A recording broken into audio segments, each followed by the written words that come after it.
നമസ്കാരം. വർത്തമാന കേരളത്തിൽ ഏറ്റവും ആശങ്കപ്പെടുത്തുന്നത് ലഹരിയാണെങ്കിൽ ഭാവി കേരളത്തിൽ നമ്മൾ ഏറ്റവും അധികം ആശങ്കപ്പെടേണ്ടത് മുല്ലപ്പെരിയാറാണ്.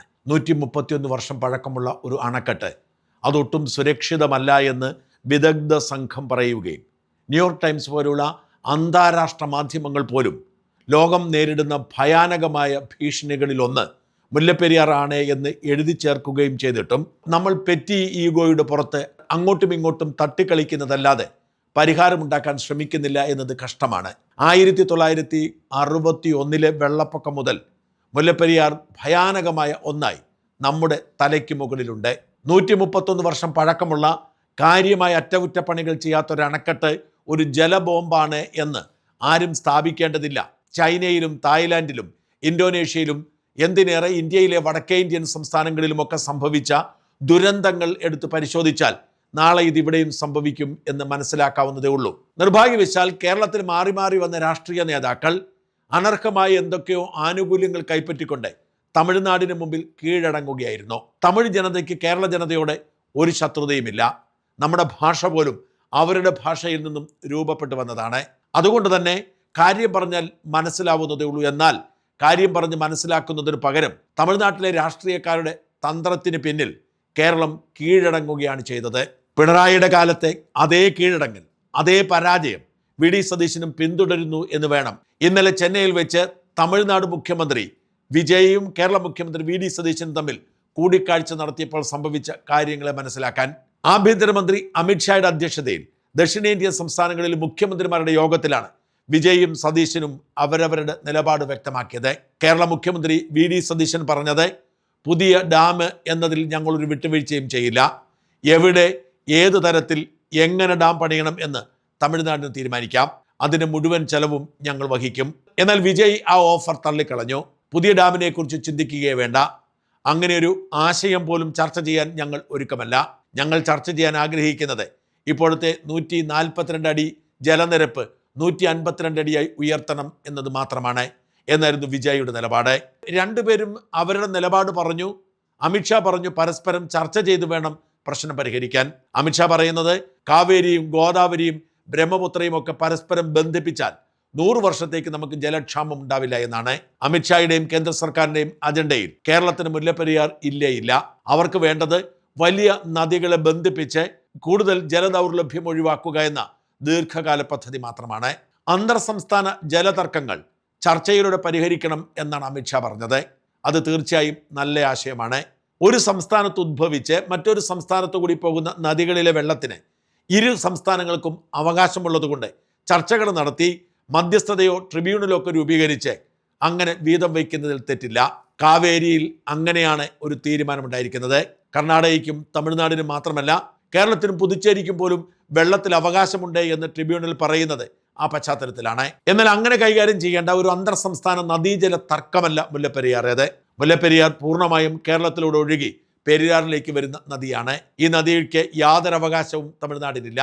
ഇത് പൂർണ്ണമായും കേരളത്തിൻ്റെതാണ്. എന്നാൽ കേരള സംസ്ഥാന രൂപീകരണത്തിന് മുമ്പ് മുല്ലപ്പെരിയാർ ഉൾപ്പെടുന്ന കേരളത്തിൻ്റെ ഭാഗങ്ങൾ പഴയ മദ്രാസ് സംസ്ഥാനത്തിൻ്റെ ഭാഗമായിരുന്നതുകൊണ്ട് ഇവിടെ അണക്കെട്ട് കെട്ടി മദ്രാസ് സംസ്ഥാനത്തിന്റെ ഭാഗമായിരുന്ന ഇപ്പോൾ തമിഴ്നാട്ടിലുള്ള ചിലയിടങ്ങളിലേക്ക് ജലം വഴിമാറ്റി കൊണ്ടുപോയത് കൊണ്ടാണ് അങ്ങനെ ഒരു കരാർ ഉണ്ടായത്. ആ കരാർ സംസ്ഥാന രൂപീകരണത്തിന് ശേഷം നിലനിൽക്കുന്നതല്ല എന്നറിഞ്ഞിട്ടും കേരളത്തെ അടിമുടി പരിഷ്കരിച്ച അച്യുതമേനോൻ സർക്കാർ തമിഴ്നാട് സമ്മർദ്ദത്തിന് വഴങ്ങി കരാറിൽ ഒപ്പിട്ട് കൊടുത്തു. ഇവിടെ 2 കാര്യങ്ങളാണ് പരിഗണിക്കേണ്ടത്. ഒന്ന്, തമിഴ്നാടിന് വെള്ളം ആവശ്യമാണ്, അത് നിരസിക്കാൻ പാടില്ല എന്നത്. 2, കേരളത്തിൻ്റെ ജനങ്ങളുടെ സുരക്ഷ നിർബന്ധമായും പാലിക്കണമെന്നത്. അതിന് പരിഹാരമുണ്ടാക്കാൻ ഒരാത്മാർത്ഥതയും ഇതിനു മുമ്പുള്ള ഒരു സർക്കാരും കാണിച്ചിട്ടില്ല. ആ ആത്മാർത്ഥതയില്ലായ്മ, ആ ഉഡായിപ്പ് അതേപടി ഇപ്പോഴത്തെ മുഖ്യമന്ത്രി വി.ഡി. സതീശനും പിന്തുടരുന്നു. അല്ലെങ്കിൽ വി.ഡി. സതീശൻ ആത്മാർത്ഥതയില്ലാതെ ഇന്നലെ ആ യോഗത്തിൽ പോയി പുതിയ ഡാം കെട്ടിക്കോളൂ, ഞങ്ങൾ പണം മുടക്കിക്കോളാം, എവിടെ വേണമെങ്കിലും കെട്ടു എന്ന് പറയുമായിരുന്നില്ല. തമിഴ്നാട് ഒരിക്കലും പുതിയ ഡാമിന് അനുകൂലിക്കില്ല, തമിഴ്നാട് ഒരു കാരണവശാലും സമ്മതിക്കില്ല എന്ന് സതീശൻ അറിയാത്തത് കൊണ്ടല്ല.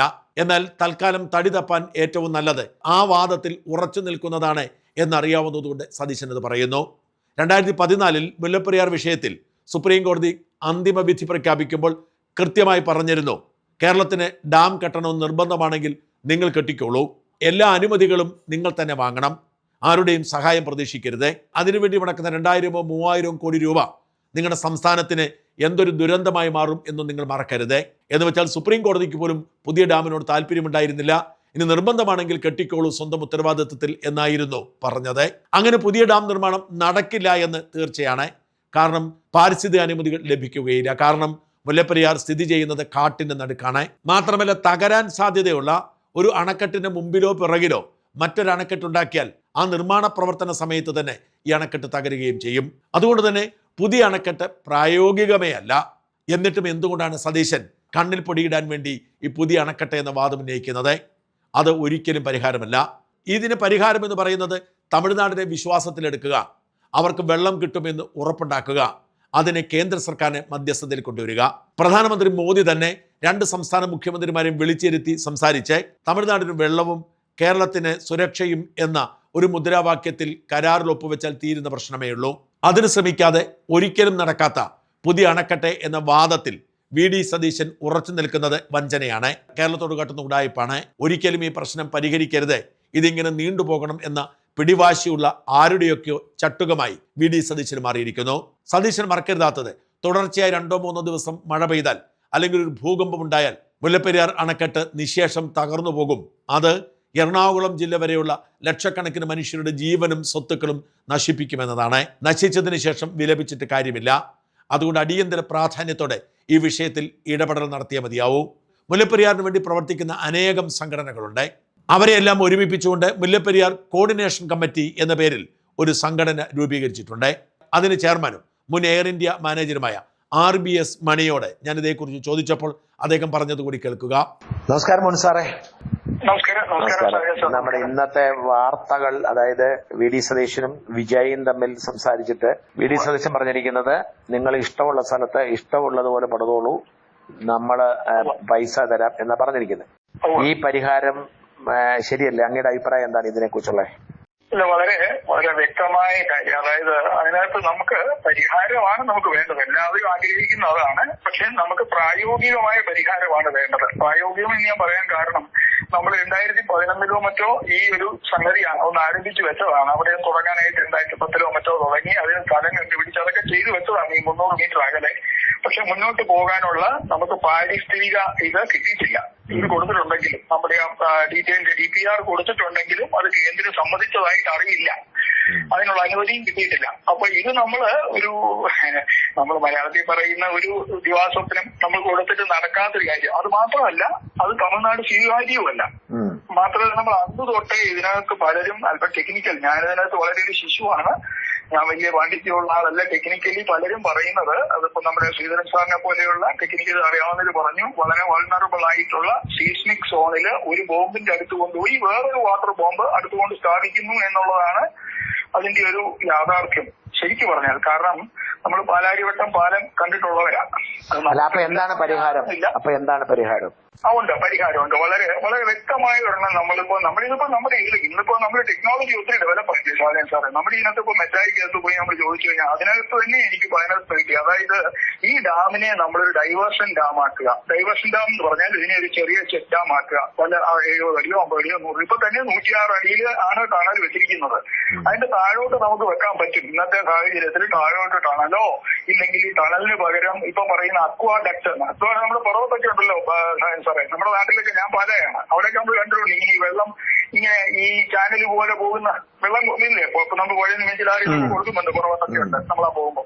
അപ്പൊ അങ്ങനെയൊക്കെ ചെയ്താൽ ഇവിടെയുള്ള ഇത്രയും വെള്ളം ഈ 152 അടി ഉയർത്തണമെന്ന് അവർ പറയുന്നു. 170 അടി ഉയരമുള്ള ഡാമാണ്. അപ്പം ഇതിൽ ഇത്രയും വെള്ളം എങ്ങനെയാ അവർക്ക് അങ്ങനെ അങ്ങോട്ട് കൊണ്ടുപോകാൻ പറ്റുമോ? ഇത്രയും വെള്ളം അവർക്ക് അതില് ആ ഒരു ശാഠ്യം, അതൊരു സ്റ്റബോൺനെസ് ആണ്. ആ ഒരു ദുശാഠ്യം പാടില്ല. അത് വളരെ കർക്കശമായിട്ട് പറയേണ്ടത്. ഒരു കാരണവശാലും നമുക്ക് ജീവന് പകരമായിട്ട് അത് മനസ്സിലായി. ഞാൻ ചോദിക്കുമെങ്കിൽ അവർക്ക് വെള്ളം വേണമല്ലോ. അല്ല, വെള്ളം അവർക്ക്, അപ്പൊ അതുകൊണ്ട് ഞാൻ പറഞ്ഞു നമ്മുടെ ജീവൻ വേണം, വെള്ളം അവർക്ക് മാക്സിമം കിട്ടുന്ന പരിഹാരം എന്താണെന്ന് എന്റെ ചോദ്യം. അല്ല, ഇത് കൊടുക്കാൻ പറ്റും. ഡൈവേർഷൻ ഡാം വെച്ചിട്ട് നമുക്ക് അപ്പുറത്തും ഇപ്പുറത്തും ചെക്ക് ഡാമുകൾ, അതായത് വെള്ളം തമിഴ്നാടിന് ആവശ്യത്തിന് സ്റ്റോർ ചെയ്യാനുള്ള സംവിധാനം തമിഴ്നാടാണ് ചെയ്യേണ്ടത്. തമിഴ്നാടിന് വേണ്ടി ചെക്ക് ഡാം ഇടാൻ മതി. അവർക്ക് ധാരാളം, നമ്മളെക്കാളും 10 മടങ്ങ് സ്ഥലമുള്ള സ്ഥലമാണ്. അവർക്കൊരു 2 വർഷം കൊണ്ട് അവർക്ക് ഡാം ഉണ്ടാക്കാവുന്നതേ ഉള്ളൂ. ഇപ്പൊ തന്നെ ഞാൻ അങ്ങേക്ക് കംപ്ലീറ്റ് ഡാമിന്റെ, ഞാനിപ്പോ തമിഴ്നാട്ടിലുള്ള 8000-ൽ പരം ഡാമുകൾ പണിതിരിക്കുന്നതിന്റെ ഞാൻ അയച്ചു തരാം. അവരുടെ സ്റ്റോറേജ് സിസ്റ്റം അവർ ഓൾറെഡി ചെയ്തിട്ടുണ്ട്. വൈഗൈ ഡാമിൽ തന്നെ അവര് ഡാം വലുതാക്കിയിട്ടുണ്ട്. അപ്പൊ തമിഴ്നാട്ടിൽ സ്റ്റോറേജിനൊക്കെയുള്ള സ്ഥലമുണ്ട്, അവർക്ക് ഇനിയും ചെയ്യാം. തമിഴ്നാടും കേരളവും ഒരുപോലെ സമവായത്തിൽ ഇരുന്ന് വളരെ സിമ്പിളാണ്. 5 മിനിറ്റ് എന്നാണ് ഞാൻ വിചാരിച്ചത്. പോട്ടെ, 1 മണിക്കൂർ വേണ്ട, 10 മിനിറ്റോ 15 മിനിറ്റോ ബഹുമാനപ്പെട്ട പ്രധാനമന്ത്രിയുടെ കൂടെ അപ്പുറത്തും ഇപ്പുറത്തും ഇരുന്ന ഒരു വട്ടമേശയ്ക്ക്, ഈ ഒരു വട്ടമേശയ്ക്ക് ചുറ്റും ഇരുന്നത് ഞാൻ പറഞ്ഞതല്ല, ബഹുമാനപ്പെട്ട നമ്മുടെ ഇവിടുത്തെ സുരേഷ് ഗോപി സാർ പറഞ്ഞതാണ്. ഒരു വട്ടമേശയ്ക്ക് ചുറ്റും ഇരുന്ന് ഇവരൊരു 15 മിനിറ്റ് സംസാരിച്ചാൽ തീരാവുന്ന വിഷയമേ ഉള്ളൂ ഇത്.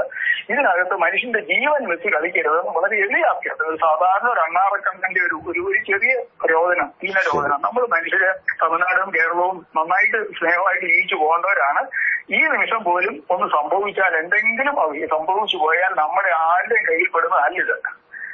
ഈ 100 TMC വെള്ളവും ചെളിയും എല്ലാം കൂടെ ഒഴുകി വന്നാൽ ആരെ കൊണ്ടും തടയാൻ ഒക്കില്ല. സാഹചര്യം ഇത് സംഭവിക്കരുത്. പ്രകൃതി നമുക്ക് ആവശ്യത്തിൽ കൂടുതൽ സമയം തന്നു. 100 വർഷവും കഴിഞ്ഞു, 130ാമത്തെ വർഷവുമായി. ഇനിയും നമ്മൾ കാരണം നടക്കാത്ത കാര്യങ്ങൾ തമ്മിൽ അങ്ങോട്ടും ഇങ്ങോട്ടും പറഞ്ഞു വെറുതെ ഡ്രാമ കളിക്കരുത്. ഇത് ഡ്രാമയാണ്. പറ്റില്ല എന്ന് അവര് പറയുക, ഇത് വേണമെന്ന് നമ്മൾ ചാറ്റിംഗ് ചെയ്യുക. എന്തിനാ അത്?